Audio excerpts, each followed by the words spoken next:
Я приветствую зрителей канала. Обживается потихоньку моя новая мастерская. Постелил вот такую штуку, приятная, точно такой же ковролин, как и на полу, вот здесь. Блин, такая бомба, ничего не катается, ничего не царапается. Для тех, кто переживает, что тут, блин, все, оно там сгорит, не дай бог. Пацаны, я в доме хозяин, так что не парьтесь. Обновочка, латер просто огроменный, 5 киловольт ампер. Я вам так скажу, что судя по диаметру обмоточного провода, он где-то там, наверное, 1,8, где-то вот такой вот провод, ну на глаз так примерно, то по факту реально где-то ампер 15, а думаю, может даже и чуть поболее он должен держать. Еще такой прикольная тема, у него есть цифровой индикатор, да, цифровой вольтметр.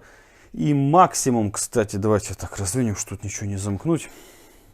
Исключим лампу. Сейчас покажу, что он максимум может выдать. У меня где-то 240, по-моему, в сети напряжение питающее. Вот считайте, максимум можно дать 274 вольта. Крутилка большая, прикольная, удобная. Индикация удобная. В общем, штука годная. Уже пользовался, мне нравится. Для тех, кто не вкурил, как устроено это волшебное место, лампа латер. Сейчас быстренько набросаю схемку и фотку приложу. И теперь можно проводить эксперименты не только накрутили, навалили, но и давать реально там где-то там 150, там 160 вольт напряжения и испытывать сварки. Именно при таком низком напряжении мощности латера должно при этом хватить, если испытывать сварки до 200 ампер. Но я думаю, что ну 160, ладно, 160, 200 это будет слишком жирно, особенно при низком напряжении, потому что запомните, чем ниже напряжение, тем выше потребляемый ток, потому что сварка в данном случае электродуговая это стабилизатор тока, поэтому она будет стараться вытянуть оттуда то, что вы от нее просите. Это нужно знать. Особенно тем, у кого вводной автомат дома стоит на 16 ампер и говорят, вот у меня держит, у меня сварка варит, ничего не выбивает. А другой говорит, блин, у меня выбивает автоматы постоянно. Так вот, ребята, знайте и запоминайте. Если просажена сеть, то есть напряжение заваливается под нагрузкой, падает там на 20, на 30 вольт, то потребление тока из сети получается больше. Сварка хочет вытащить из сети больше. Соответственно, ваш 16-амперный автомат не выдерживает. Тех, у кого сеть нормальная, то есть просадка там минимальная 5, 10, 15 вольт, да, то 16-амперный автомат выдержит сварку, то есть 160-амперную сварку без проблем. Будет ходить, все, варить, ничего выбивать не будет. Но при условии, если у вас, конечно же, дома не включены какие-то еще дополнительные мощные потребители, такие как электрический чайник, там, электробойлер. То есть, если собираетесь варить, и вводной автомат 16-амперный, вырубайте все дома. Там бойлер выключили, чайник жену попросили какое-то время не включать и работайте себе сваркой без проблем. Это вам такое небольшое теоретическое отступление. Ну и давайте запустим сварку. Значит, еще что хочу заметить. У этого латера ток холостого хода гораздо меньше, чем у моего старого латера. Потому что, посмотрите, то есть да, я его включил, а лампочка не бум-бум. Она, то есть даже накал не проявляется. То есть ток холостого хода очень маленький. Это говорит о том, что площадь поперечного сечения магнитопровода, то бишь самого железного сердечника, она достойная, приличная, правильно рассчитана. И витки, то есть количество витков, намотанное на сердечник, тоже рассчитано правильно. То есть оно сердечник не насыщается, таким образом нам не дает потребление от сети чрезмерное, так сказать. Теперь давайте попробуем покрутим, посмотрим, при каком напряжении сварка запустится. 70 там с копейками вольт, и сварка уже запустилась. О, пошла стабилизация. Сейчас оно. Сотки обычно стабилизация начинает работать. Вот видите, слышите вентилятор? Вот до 100 вольт меняет обороты. А после сотки, говорит, после соточки уже все нормально. Все, вентилятор обороты не меняет. Норма. Вот такая штука, пацаны, бомбовская. Надо лампочку исключить, автомат исключает лампу. Все, она питается вне лампы. Надо лампу подключить, пожалуйста, опустили автомат, подключили. В общем, ребята, штука годная. Да, и, ребят, ссылку в описании на латер я не дам, потому что я лично с этими людьми не знаком, сотрудничаю первый раз. Кто они, как они, короче, кому надо, не проблема найти, забили в интернет, пожалуйста, там их 1500 миллионов штук. Ну и как показала практика, без компрессора, в моей, по крайней мере, мастерской, как без рук. Выбрал именно такой компрессор, это безмасляные компрессоры, их там есть множество разных производителей, разновидностей, но взял именно такой, это киловаттный компрессор, безмасляный, повторюсь, и главное его преимущество, он тихий. Вот так работает масляный компрессор.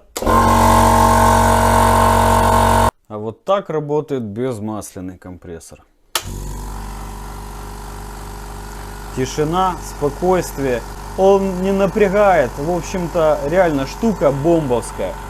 Еще хотелось бы, конечно, сказать о производительности данного компрессора. Там завод-производитель заявляет, производительность он 170 литров в минуту. Я вам скажу по ощущениям, то есть с моим миоловским этим масляным компрессором, вот где-то примерно одинаково. Я не ощущаю дискомфорта, что тот молотит, что этот молотит. Примерно одно и то же время от, скажем, от начала срабатывания до завершения цикла. То есть тут проблем вообще нет. Конечно же, стоит вообще знать и понимать, то, что эти компрессоры годятся вот как вот моя мастерская, где-то может что-то подкрасить, да, для какого-то профессионального использования, наверное, скорее все-таки нет. Я реально доволен этой штукой и с уверенностью могу дать вам ссылочку в описании на него. С людьми я знаком не 1 год, поэтому им доверяю и вам рекомендую. Ну и коль затронули уже тему компрессоров, у меня компрессорная паяльная станция Люке 852 D+, ей уже столько лет, я к ней так привык, и вот наблюдается в последнее время вот такая вот фигня. То есть вибрация идет страшенно просто. Я вчера посидел, погуглил ютубчик, и оказывается проблема решается. Сейчас покажу как. Скидываем корпус. Я бы даже не сказал, что она слишком пыльная. Давайте на нее дунем.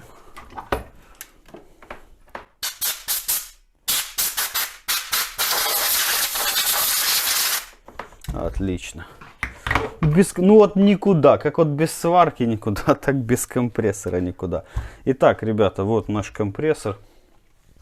И проблема заключается в следующем. Сейчас постараюсь вам показать.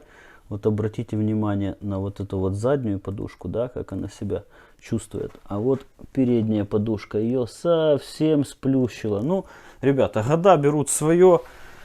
Ей уже не знаю сколько, ну много, короче говоря. Точно так же и с этой стороны. Вот передняя подушка сплющилась.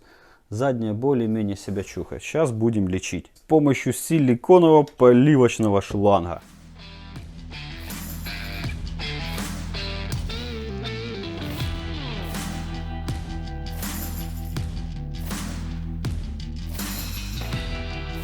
Смотрите, ребята, только одна единственная подушка вот более-менее сохранила свою эластичность. Все остальные, ну вот, резина просто рассыпается. С помощью поливочного шланга и нехитрых манипуляций компрессор теперь у нас подамортизирован.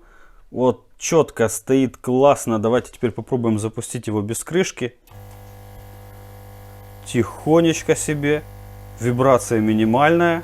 Так, надо выключить. Сейчас одеваем крышку и ставим наверх. Давайте глянем, что получилось. Так, эту штуку вот сюда. Включаем. И никто никуда не убегает. И ничего не дребезжит. Никуда. Это, кстати, максимальные обороты. То есть, подождите, сейчас я вот включу. Вот. Блин, бомба. Выключаем. Оно идет на продувку. Давайте еще вот так вот продемонстрируем, что никуда никто и падает, не девается. Норма, ребята, я результатом доволен. Спасибо, честно, не помню, как зовут того дядьку, который показал этот способ. Благодарю тебя. Ну и вас, друзья, благодарю, что смотрите. Всем счастья, добра и здоровья.